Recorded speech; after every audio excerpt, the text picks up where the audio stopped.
Hello guys, welcome you to Science Activities and Experiments with Vinu. Today I am discussing with you chapter 1 Chemical Equation and Reaction के important question हम आज यहाँ पर discuss कर रहे हैं।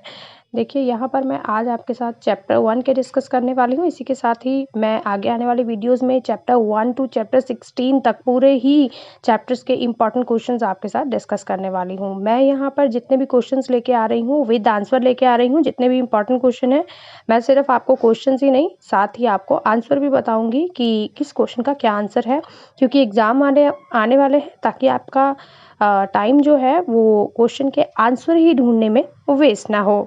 Okay, तो इसी के साथ ही ये कहना चाहूँगी कि अगर आप मेरे चैनल में नए हैं और इसी तरह के अपडेट्स आपको चाहिए तो आप मेरे चैनल को कर दीजिए सब्सक्राइब, ताकि आगे आने वाली वीडियोस की नोटिफिकेशन आपको टाइम टू टाइम मिलती रहे। यहाँ पर जो मैं जितने भी क्वेश्चन आपके साथ डिस्कस कर रही हूँ, ये पिछले 10 टू 15 ईयर्स में जितने भी एग्ज़ाम में क्वेश्चन पूछे जा चुके हैं बहुत बार, वही मैं आपके साथ आज डिस्कस कर रही हूँ। और इम्पॉर्टेंट क्वेश्चंस भी हैं जो कि एग्ज़ाम के पॉइंट ऑफ व्यू से 101% जो है वो बहुत ही इम्पॉर्टेंट है। तो चलिए विदाउट वेस्टिंग एनी टाइम हम जो है स्टार्ट करते हैं। अब देखिए कई बार आपको केमिकल इक्वेशन पूछी जा सकती है, that is right the chemical equation of magnesium and oxygen. तो आप देख सकते हैं मैग्नीशियम एंड ऑक्सीजन की केमिकल इक्वेशन किस तरह से मैग्नीशियम एंड ऑक्सीजन जो है रिएक्ट करके मैग्नीशियम ऑक्साइड जो है प्रोड्यूस करते हैं।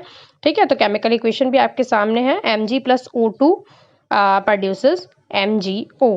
ओके, कई बार जो है एग्जाम में जो है जिंक एंड सल्फ्यूरिक एसिड की जो है केमिकल इक्वेशन पूछी जाती है, तो ये भी आपके सामने जो है बैलेंस्ड केमिकल इक्वेशन जो है वो है Zn, जिसको जिंक बोलते हैं, प्लस H2SO4 डाइल्यूट, DIL का मतलब dilute, produces ZnSO4 plus H2। Okay, now the next one chemical equation that is very important and very easy, iron and water। okay, iron and water, iron को Fe बोलते हैं, plus water H2 है, तो chemical equation जो है balance होके वो ये आपके सामने है। ओके, तो ये केमिकल इक्वेशन भी आप पढ़ सकते हैं।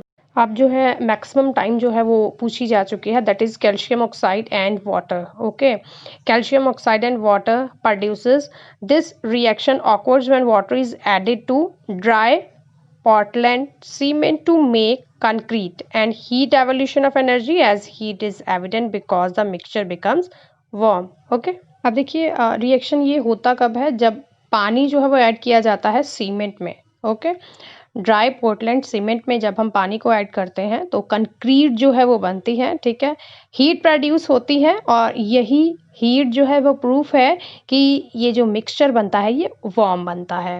Okay, now the next one chemical equation of ferrous sulfate crystal contain water molecules, on heating ferrous sulfate crystal loss water and anhydrous ferrous sulfate FeSO4 is formed।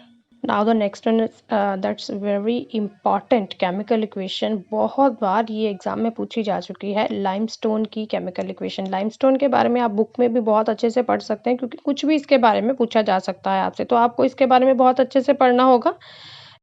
Limestone consists of calcium carbonate, which has a chemical formula that is CaCO3.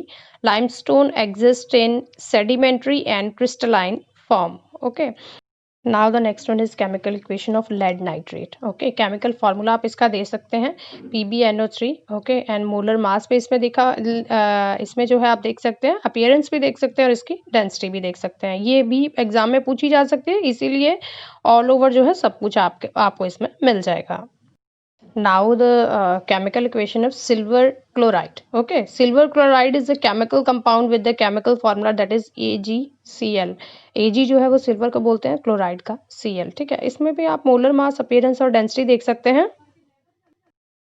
Chemical equation of iron and copper sulphate, इसका एक question भी है आपके book में ही, आप उससे अच्छे से पढ़ सकते हैं। इसमें आप देख सकते हैं बैलेंस्ड केमिकल इक्वेशन आपके सामने है। ठीक है, balanced chemical equation for the reaction of iron filings with copper sulphate solution. Okay, the reaction of this experiment is, आप देख सकते हैं साथ में आपको एक्सपेरिमेंट में दिया हुआ है। In this reaction we will be reacting 2.24 gram of Fe with 8 gram of CuSO4 to form Cu यानी कि copper। Now the next one is chemical equation of sodium sulfate and barium chloride। Okay. When sodium sulphate solution reacts with barium chloride solution result in double displacement reaction. इस तरह का question भी आपसे पूछा जा सकता है। डबल डिस्प्लेसमेंट रिएक्शन के बारे में आप बताइए, ठीक है। तो आप उसमें सोडियम सल्फेट जो है रिएक्ट करे बेरियम क्लोराइड के साथ, तो ये आप केमिकल इक्वेशन भी वहां पर लिख सकते हैं, ठीक है। केमिकल इक्वेशन जो है वो आपको सामने है। और इस रिएक्शन में, in this reaction barium sulphate and sodium chloride are form. The solution in water consists only sodium chloride because sodium chloride dissolves in water, while barium sulfate it settles down and a white precipitate is formed that is insoluble. Okay, insoluble का मतलब जो कि घुलता नहीं है पानी में। इसका मतलब ये है कि जब ये दोनों जो है रिएक्ट करते हैं आपस में, तो यहाँ पर सोडियम क्लोराइड जो है वो डिसॉल्व हो जाती है वाटर में, ठीक है, पानी में डिसॉल्व हो जाती है, लेकिन जो बेरियम सल्फेट है वो भारी होने के कारण सेटल डाउन यानी कि पानी के नीचे बैठ जाता है।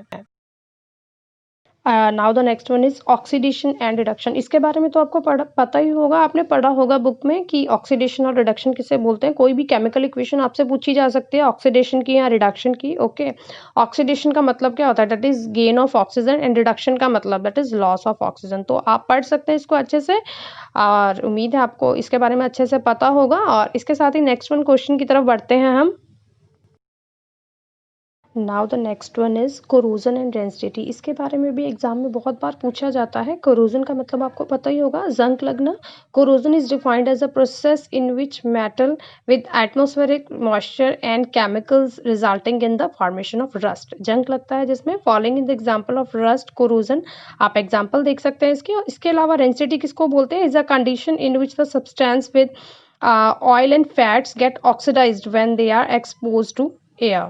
Okay, a substance is said to be rancid when there is a change smell, taste and color. An example of rancidity is chips pack is exposed to atmospheric air which result a change in taste and color. अब देखिए यहाँ पर अगर हम corrosion या rusting की बात करें, ये कब लगता है, जब मॉइस्चर होता है। मॉइस्चर का मतलब हवा और पानी, जब दोनों का कॉम्बिनेशन होता है तभी मेटल में जो है वो रस्टिंग होती है। सिर्फ पानी से रस्ट नहीं लगता है या सिर्फ हवा से रस्ट नहीं लगता है, जब इन दोनों का कॉम्बिनेशन होता है तभी रस्टिंग होती है, जिसे हम कोरोजन बोलते हैं, ठीक है। उसकी केमिकल इक्वेशन भी आप यहाँ पर देख सकते हैं। इसी के साथ अगर हम रेंसिटी की बात करें तो रेंसिड सब्सटेंस किसे बोलते हैं, रेंसिड सब्सटेंस उसे बोलते हैं जहाँ पर ऑक्सीजन जो है, ऑक्सीजन की गेनिंग होती है, ऑक्सीडाइज हो जाता है कोई सब्सटेंस, यानी कि ऑक्सीजन की मात्रा उसमें बहुत ज़्यादा बढ़ जाती है। अब देखिए हमारा एटमॉस्फेयर जो है इसमें ऑक्सीजन तो है, तो कोई भी प्रोडक्ट जैसे चिप्स वगैरह होता है तो आप देखते होंगे कि उसका पैकेट किस तरह से सील होता है सील।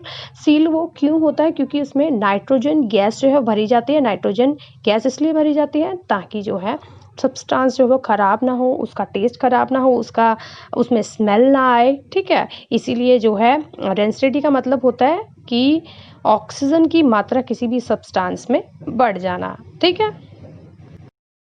तो देखिए गाइस, जितने भी चैप्टर 1 के क्वेश्चन एंड आंसर्स जो हैं मैंने आपके साथ डिस्कस किए, जो कि एग्ज़ाम में आ चुके हैं, ठीक है। इसके बाद की वीडियो में मैं आपके साथ second, third, fourth, fifth chapter सभी ही चैप्टर्स की वीडियो डालने वाली हूँ। अगर आपको इसी तरह से और भी वीडियोस चाहिए तो आपको मेरे चैनल को लाइक एंड सब्सक्राइब करना पड़ेगा, ठीक है। वीडियो पसंद में आए तो लाइक ज़रूर कीजिए, इसके साथ ही सब्सक्राइब भी कर दीजिए। Thank you so much, bye bye.